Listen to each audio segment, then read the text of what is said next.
میں ابھی افطار بنا کر آئی تھی. داغی پھلوں سے تو کوئی فروٹ چاٹ بھی نہیں بناتا, انہوں نے حکومت بنا دی. کٹی پھٹی لٹی پھٹی اسمبلی سے آپ یہ قانون سازی کریں گے کہ پھر کریڈٹ تو بنتا ہے نا کہ خان صاحب نے ان کی بھی آنکھیں کھول دیں. ون مین شو کہ نہیں ہوگا, کیا یہ صرف عدلیہ کی حد تک ہوگا یا اس کا اطلاق باقی اداروں پر بھی ہوگا؟ یعنی کہ آپ حالات اس نہج تک لے کر جا رہے ہیں کہ نعوذ باللہ پھر چیف آف آرمی اسٹاف بھی نہ ہو, سارے جنرل چیف ہوں, ایک ان کا فیصلہ نہیں ہوگا. کن کے ہاتھوں میں اپنا لہو تلاش کریں؟ مطلب جو لانے والے تھے انہوں نے چھوڑ دیا ان کو, یعنی کہ وہ نیکسٹ ٹائم بھی وہ کوئی ایسی غلطی کریں اور اس ملک کے اوپر ایسی چیزیں مسلط ہوں تو انہوں نے چھوڑ دیا. تو میرے خیال میں کہ جو اگلی باری ہے وہ دوسرے ادارے کی ہے, اور باقی اگر یہاں سے وہاں گئے تو وہاں پر بھی ان کی ہی مدد شامل تھی. آپ نے اسرائیل کا حال دیکھ لیا ہوگا کہ یہاں پر خون و کشت کا بازار گرم نہ کریں تو اچھی بات ہے کہ یہاں مٹھی بھر جماعتوں کے لیے آپ پورے ملک کا بیڑا غرق نہ کریں. جی میں شروع کر رہی ہوں. تو میں تب سے لے کر اب تک تو وہ کہہ رہے نا حیرتوں کے دریا میں غوطہ زنوں, کہ سمجھ نہیں آ رہی مجھے کہ پھر کریڈٹ تو بنتا ہے نا کہ خان صاحب نے ان کی بھی آنکھیں کھول دیں. تو فرق کیا رہ گیا کہ کچھ عرصہ پہلے اداروں پر انگلیاں اٹھ رہی تھیں, ان پہ سوالات اٹھ رہے تھے, آج یہ عدلیہ پر انگلیاں اٹھا رہے ہیں. تو ون مین شو تو 75 سالوں سے اس ملک میں, اور اگر تھوڑا لائٹر موڈ میں بات کروں تو اتنے سارے لوگ ون مین شو پرفیوم بھی لگاتے ہوں گے. کیا پارٹی میں ون مین شو نہیں ہوتا؟ تو پوچھنا مجھے میرے 2-3 سوالات ہیں. پوچھنا یہ تھا کہ یہ ون مین شو کہ نہیں ہوگا, کیا یہ صرف عدلیہ کی حد تک ہوگا یا اس کا اطلاق باقی اداروں پر بھی ہوگا؟ یعنی کہ آپ حالات اس نہج تک لے کر جا رہے ہیں کہ نعوذ باللہ پھر چیف آف آرمی اسٹاف بھی نہ ہو, سارے جنرل چیف ہوں, ایک ان کا فیصلہ نہیں ہوگا. معیشت تو تباہ کر دی, اب ہاتھ دھو کر اداروں کے پیچھے پڑ گئے ہیں. ان 75 سالوں میں جو باریاں لگیں ان میں ان کو خیال کسی چیز کا نہیں آیا. اب جب بات اپنے پر آئی تو پھر ان کو اداروں کی خامیاں بھی دکھنا شروع ہو گئیں.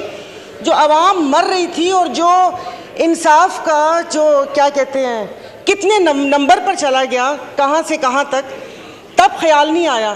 لیکن وہ کہتے ہیں نا کہ جب اپنے پاؤں جلے تو پھر اداروں کے اوپر آ گئے. اور اس وقت سے مجھے صرف ایک بات پوچھنی ہے کہ یہ جو ایوان ہے یہ عوام کا ایوان ہے یا ان کے مسائل حل کرنے کی جگہ ہے؟ یہ کل بھی جب یہ سپیچ ہوئی تھی آپ نے جوائنٹ سیشن بلایا تھا, میں نے کہا شاید اس بابرکت مہینے میں جو عوام سحر و افطار کی لذتوں سے محروم ہے, اس مہنگائی میں پس رہی ہے, شاید اس کی بات ہوگی.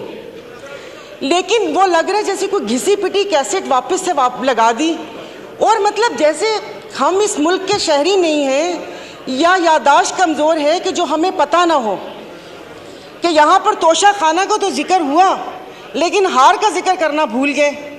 جب کیس کی بات ہوئی تو آپ ان سے یہ تو پوچھیں کہ یوسف رضا گیلانی صاحب کے پٹیشن دائر کس نے کی تھی؟ وہ بھی انہوں نے کی تھی. بڑے میاں صاحب کالا کوٹ پہن کر گئے تھے. اور دوسرا ہنسی بھی آ رہی تھی اور ترس بھی آ رہا تھا کہ انہوں نے ایک بات کی کہ اللہ پاک ہماری آسانیاں دور کرے.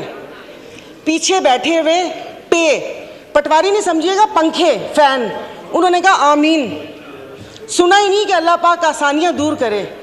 اور دوسرا آپ نے صالح محمد کو بولا تشریف رکھیں, پی ایم صاحب بیٹھ گئے. تو کتنے معصوم ہیں. تو یہاں پر کوئی ایوان پہ عوام کی بات کرنی چاہیے. اسپیکر صاحب مطلب چیزیں ہاتھ سے جب پھسل جائیں گی تو پھر یہ نقصان پاکستان کا ہوگا. یہاں پر میرے یہ اس طرف بیٹھے والوں کو یہ خوف تھا, جس کا وقتاً فوقتاً اظہار بھی کیا گیا, کہ وہ آ گئے تو ان کو نہیں چھوڑیں گے. ادھر یہ خوف تھا کہ اگر میں عدالت چلا گیا تو یہ مجھے جیل چلا گیا تو یہ مجھے مار دیں گے. تو اس خوف میں تو غلط فیصلے ہوتے ہیں. بہت سال پہلے کہا تھا ہم ادھر تم ادھر, اور آج کہہ رہے ہیں یا ہم یا تم. یہ تو ان کے بقا کی جنگ ہے. اور اگر افواج یہ اسٹیبلشمنٹ کے لیے کہا تھا کہ 2018 میں ریگنگ کر کے ان کو لایا گیا. اسپیکر صاحب آپ کی توجہ, جی.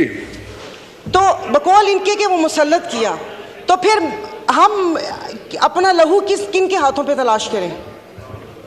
کن کے ہاتھوں میں اپنا لہو تلاش کریں؟ مطلب جو لانے والے تھے انہوں نے چھوڑ دیا ان کو، یعنی کہ وہ نیکسٹ ٹائم بھی وہ کوئی ایسی غلطی کریں اور اس ملک کے اوپر ایسی چیزیں مسلط ہوں تو انہوں نے چھوڑ دیا۔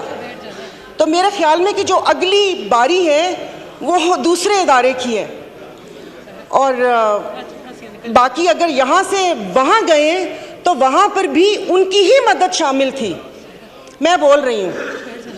اور افسوس اس بات کا ہے کہ میں ابھی افطار بنا کر آئی تھی، داغی پھلوں سے تو کوئی فروٹ چاٹ بھی نہیں بناتا، انہوں نے حکومت بنا دی۔